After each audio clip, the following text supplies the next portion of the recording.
Captain's log. Don't you start that again. Mrs. P has just picked up a heavy, very heavy.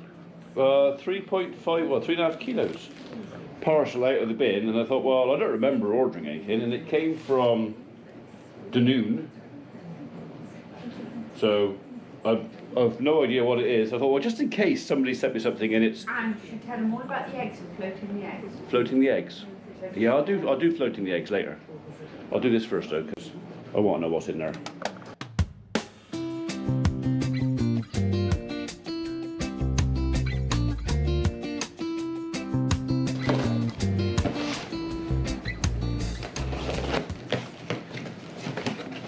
Right. A dog? I don't think it's a dog. Puppy, this is a puppy. Alright, so we're going to have a reveal of whatever it is, what's in the box, because we have no idea what's in here. Oh my goodness. Alright, to Farmer P. What on? It's a hedgehog. As a boot scraper. That's nice. Two of them. Carry throughout the day. All handwritten out, that's nice. Oh, hang on, the label. Oh, that's What's that say? That came off of this one, that's for me. That's from Mrs. P. Yeah. Oh, it's two, oh, I say. That's a good idea.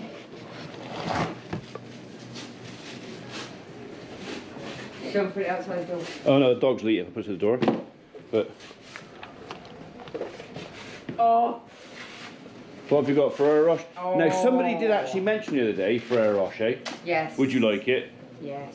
Yeah, she does like Ferrero Very Rocher. partial to Ferrero Rocher. Alright, so what's this one here? This one is... And this is a wee something to keep you going through the day. That sounds mildly Scottish, don't you think? That's very, very, very kind. Right, I've got my glasses on there so I can read it. So, basically, all these little Pressies are from J. Campbell, I think it's John, and he's basically written us a little letter saying, "Hi Ian, hope all is well. I put this wee box together for you to say thank you for the enjoyment you give us all and all the trouble you go to for making the videos. Put these presents together in the hope that you might use them. I'm sure you'll use at least one of them." I think he's referring to the shortbread. Something which will keep you going through the day. Yeah. And of course we must not forget her and Dora's, your lovely wife, which I've also put a wee gift in for. So, yes, she got the Ferrero Rocher, which I know she likes. Oh, monsieur, with these Ferrero Rocher, you are really spoiling this. I had to say it, I'm sorry. Yeah. Hey, what? The French policeman was pissing by the door. Right. Anyway, thank you very much indeed, John. Much appreciated. Yes, she's going to enjoy them. I may enjoy a couple of them myself, and I will enjoy them. And I'm pretty sure other member of the family will as well. So everything gets shared out. So although you all might think I'm a pig and I hide and hoard stuff, I don't. Everything gets shared out. So, right. Okay, onwards and upwards. I've just been out to the poultry pen to do the birds. There was a bit of a squabble going in there, which usually means there's eggs about. Walked in the pen and I have picked up half a bucket full of duck and goose eggs. So what I'm going to do now is I'm going to drink my cup of coffee and then we'll go out into the little back room and then we'll have a little chat about eggs and some of the do's and don'ts on, you know, if you're hatching them or if you're just cleaning them or if you're not cleaning them and yeah, the do's and don'ts. So if you keep poultry or you want to keep poultry and you want a little tip on eggs, we'll go and do that next.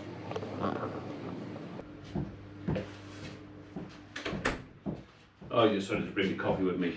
So yes, this morning I went out into the poultry pen and came across this lot.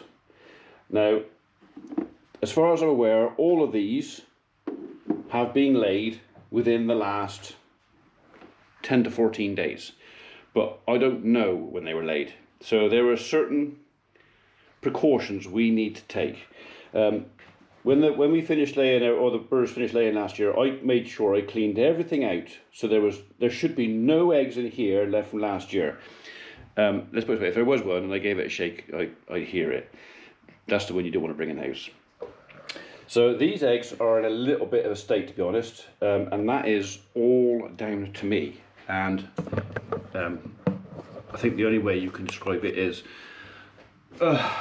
poor husbandry. When it comes to collecting eggs, whether you want to collect them for hatching or for eating, the very, very best thing you can do is have them come out of the poultry pen nice and clean. The last thing you actually want to do with any of your eggs is wash them and clean them, because as soon as you start messing about cleaning eggs, there's a film, a layer over this, which actually forms a protection. But if I scrub, it protects the shell against bacteria and just nasty bugs getting inside. Very clever. Can't tell you what it's called because I can't remember, but it's invisible, but it is there. There is a layer on the shell. The second I scrub the dirt off of this, I remove that layer.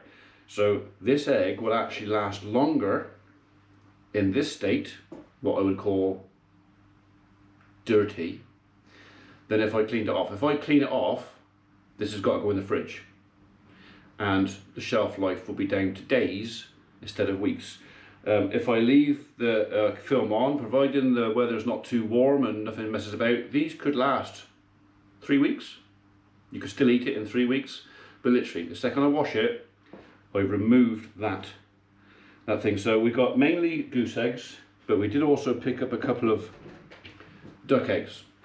So what I'm going to do right now is I'm going to go through the pros and cons of washing eggs. I am going to wash these because and then we'll float them. So basically what we'll do is we'll put the eggs in deep enough water. In fact, they'll go in the bucket that the camera's sitting on, and everything that sits flat on the bottom of the bucket like that, I'm happy with. Anything that sits on the bucket like that, definite question mark. You crack that one into a cup, and anything that floats on the surface of the water is scrap. You chuck it away. So what you want is an egg that sits flat on the bottom.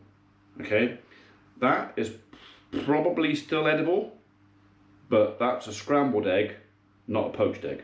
Okay, this will break up quite simply, quite easy. So that's what we're going to do. We're going to wash through these eggs. Again, like I said, washing is not the ideal. It is not really what you want to do. But because I don't know the age of these, and the poultry pen has been so wet, so filthy dirty, and I haven't put clean bedding in there in the pens, which is what we're going to go and do later on. We'll go back down the pens, and everywhere I found eggs, we're literally going to put some clean just put some hay down there, because the birds will want to hide their eggs, because now they've started, the crows will soon find this. So I need to put a nice deep layer of hay or something similar, hay or straw, in the beds that the birds can bury their eggs in. It'll keep them clean. I don't have to wash them. They'll last longer. Just a better job. Yes, the other thing is the second you wash an egg, don't bother incubating it. Okay, I could put that in the incubator like it is. Not ideal. I would rather put, where is it? I would rather put that one in the incubator because it hasn't been walked on for the last week. If you look at the difference in colour between the two, this is obviously me walked on a few times. I'm half expecting this egg to sit in the bucket like that, and in that case we'll make a decision. We crack it into a cup first and just check it first. We normally sell all our eggs. A lot go to the local bakery. They have some, but obviously I've got a daughter that does baking now, and there is nothing like cakes made with goose and duck eggs. So it actually makes a big difference. So I got a funny feeling a certain daughter is going to get really excited about this. I mean, really excited. Okay, so next thing is, if you're washing your eggs, if you want to soak them a little bit, do not put them in warm water to soak. Eggshells are porous. Okay, if I warm this up, the internals of the egg will expand a little bit. It forces a bit of air out through the pores, which that's okay. But the thing is, if it then cools down, it pulls it back in, and it can actually pull it right back into the egg. So putting these in warm or hot water and then letting them cool in that, no, you don't do that. Okay, so if you're going to dip them in warm water, it's literally dip, clean them off, dry them off, because they've got to cool down clean. Alright, like I say, the best thing is, well, is not to wash them in the first place. So right, we are going to just literally pull these all out of here and we'll give them a wash.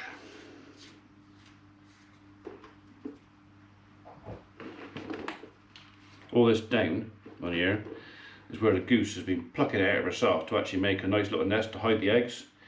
But we will help her with that by giving her a decent nest to put them in. That's fresher, that's right. That dirty old bucket can go outside, and I'll have a nice clean one to wash them in. So this is cold water for a minute. So literally all I'm going to do is soak them in cold water. And as much as anything else is to see, right, that one's floating straight away, so he's out.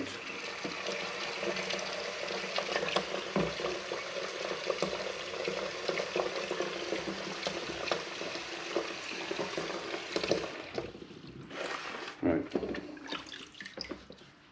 Where's my sponge gone? Who's had my sponge? There it is. Don't use the abrasive side. It's literally all we're doing is taking the surface, the worst of the rubbish off. These do not have to be spotless. The name of this game is just really to see what floats and get the worst of it off.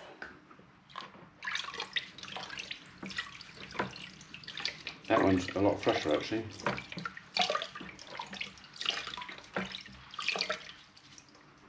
You go over there.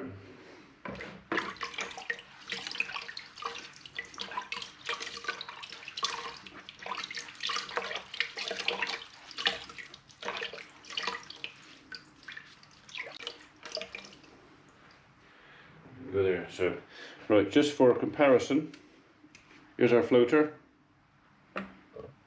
That egg is no good. You don't want that, I promise you. Okay, let's have a couple more. There, okay. That one's standing on his nose, not, he's gone down.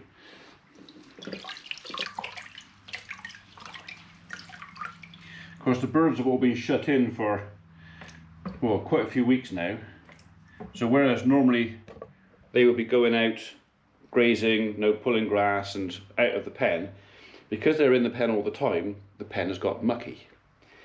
And well, when they sit on eggs to lay eggs, they get their feet all over them, hence the reason they get like this. So we'll give these guys a little bit of a wash off in a bit, but I'll do some fresh water for that.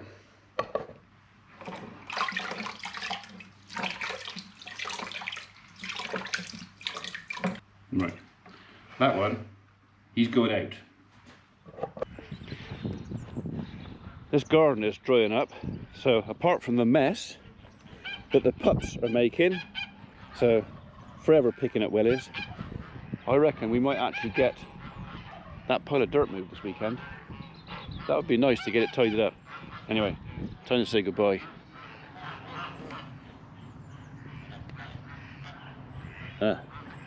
It didn't break.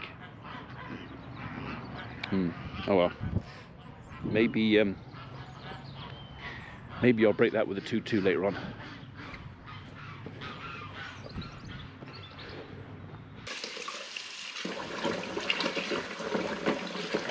So I have the tap turned the wrong way, that's warm-ish. So we'll have them out of there fairly quick. So if you're going to wash eggs in warm water, it's literally in and out. So you've got to have your egg done before the water starts cooling back down, and you want it clean before you put it on the towel to dry, because otherwise it will literally drag any bugs back into the shell.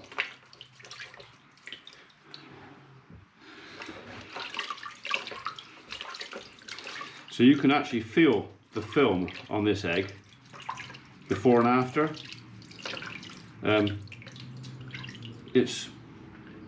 It's almost like an invisible little shield of, how can I put it? It's almost like, it's not a slime, but it's a membrane.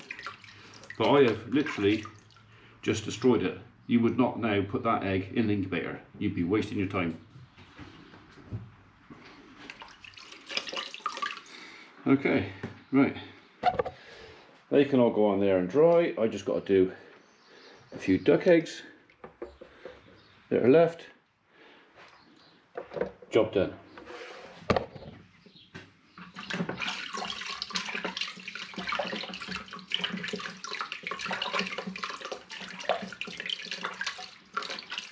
Ducks are dirty creatures, so I happen to know that these are going to go in cakes because they just will. So is that a crack?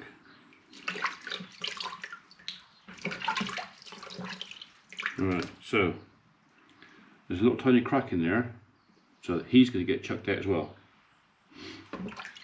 Not that there's probably been time to get any bacteria or anything nasty in it, but not worth the risk.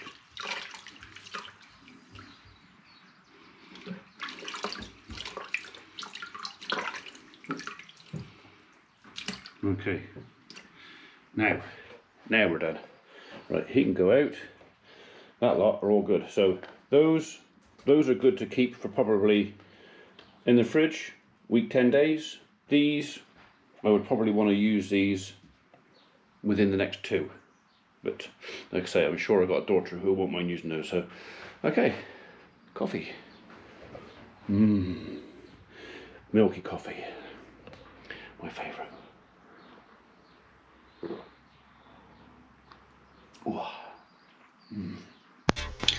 Okay, well, for some reason my GoPro decided not to record any sound after I finished cleaning the eggs, so these last few clips are soundless apart from the little bit of music I put in the background.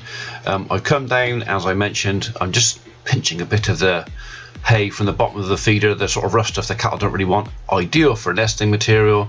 I'm going to go back later on and give them fresh bed anyway, so they're not really going to miss out very much.